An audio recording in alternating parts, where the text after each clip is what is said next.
Baik, awalnya kami melakukan diskusi melalui via Zoom dan kami mencari jurnal dan permasalahan apa yang bisa kami bahas dari jurnal-jurnal tersebut. Dan saya mendapatkan jurnal yang berjudul Study of Lipophilicity and Anemia Properties of 1,9 diazepanotiazines with Anti-Cancer Action, yang mana jurnal ini sudah berindeks Q1. Saya menemukan di bagian introduction-nya, di mana mengatakan lipoviabilitas adalah salah satu sifat utama dari obat potensial yang menentukan kelarutan, kemampuan untuk menembus hambatan sel, dan mengangkut ke target molekuler. Ini mempengaruhi proses farmakokinetik seperti absorpsi, distribusi, metabolisme, ekskresi, ATME.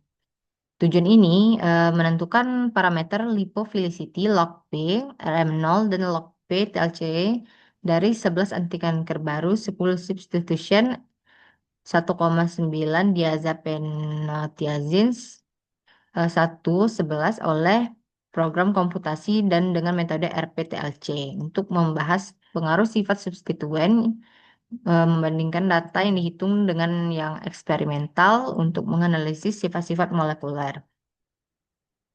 Jadi, bagaimana pengaruh variasi gugus substituen pada senyawa 10 substitut 1,9 diazepanotiazines terhadap nilai lipofilitas log PRNM0 dan bagaimana perubahan lipofilitas tersebut berimplikasi pada prediksi sifat ATME yang menentukan potensi bioavailabilitas dan kelayakan senyawa sebagai kandidat obat anti kanker.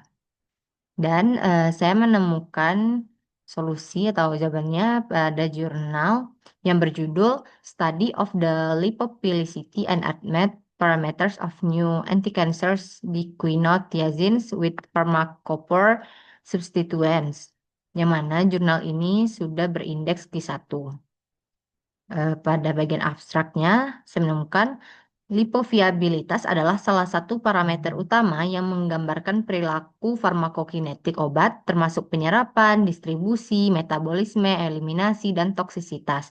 Hasil studi lipophilicity mengkonfirmasi bahwa algoritma yang diterapkan dapat berguna untuk prediksi cepat nilai log-P selama tahap pertama studi dari kandidat obat yang diperiksa.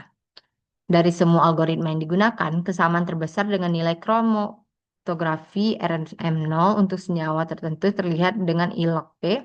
Ditemukan bahwa alat web Swiss ATME dan PKCSM adalah sumber yang baik dari berbagai parameter ATME yang menggambarkan profil farmakokinetik dari senyawa yang dipelajari dan dapat menjadi alat cepat dan murah dalam evaluasi kandidat obat yang diperiksa selama tahap awal proses pengembangan.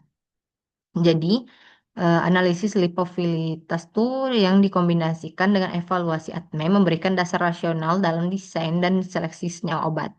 Karena lipofilitas terbukti menjadi parameter kunci yang menghubungkan struktur kimia dengan perilaku farmakokinetik. Dengan mengevaluasi lipofilitas melalui pendekatan eksperimental dan komputasi, sifat ATME suatu senyawa obat dapat diprediksi secara dini. Pendekatan ini memungkinkan seleksi kandidat obat yang memiliki profil farmakokinetik yang lebih baik sebelum dilakukan pengujian biologis lebih lanjut. Nah, ini untuk gambar dari penerapan lipofilitas pada 1,9 diazepanotiazine. Nah, di sini struktur 1,9 diazepanotiazine memiliki sistem cincin aromatik terfusi yang bersifat hidrofobik serta atom nitrogen dan gugus sulfon yang bersifat lebih polar. Kombinasi ini menghasilkan lipofilitas yang seimbang, moderate lipophilicity. Dalam farmasi, keseimbangan ini penting karena memungkinkan senyawa menembus membran sel, mendukung absorpsi dan distribusi, namun tetap memiliki kelarutan yang memadai untuk proses ATME. Oleh karena itu, lipofilitas pada struktur ini dapat digunakan sebagai dasar dalam seleksi dan optimasi kandidat obat, khususnya untuk memastikan profil farmakokinetik yang optimal. Kesimpulannya, lipofilitas merupakan parameter fisikokimia kunci dalam pengembangan obat karena berperan langsung dalam menentukan sifat farmakokinetik ATME suatu senyawa obat. Variasi gugus substituen pada struktur senyawa organik, khususnya pada sistem heterosiklik seperti diazepanotiazin dan diquinotiazin, terbukti mempengaruhi nilai lipofilitas yang selanjutnya berdampak pada absorpsi, distribusi, metabolisme, ekskresi, dan toksisitas senyawa tersebut. Evaluasi lipofilitas, baik melalui metode eksperimental maupun pendekatan komputasi, dapat digunakan sebagai alat prediksi awal yang efektif dan rasional dalam menilai kelayakan suatu senyawa sebagai kandidat obat. Pendekatan ini memungkinkan proses seleksi kandidat obat dilakukan secara lebih efisien sebelum tahap uji biologis dan klinik, sehingga mendukung prinsip desain obat modern dalam bidang farmasi. Dengan demikian, hubungan antara struktur kimia, lipofilitas, dan sifat ADME merupakan dasar ilmiah penting dalam desain dan pengembangan obat, khususnya dalam upaya menemukan kandidat obat dengan profil farmakokinetik yang optimal dan potensi terapeutik yang lebih baik. Terima kasih.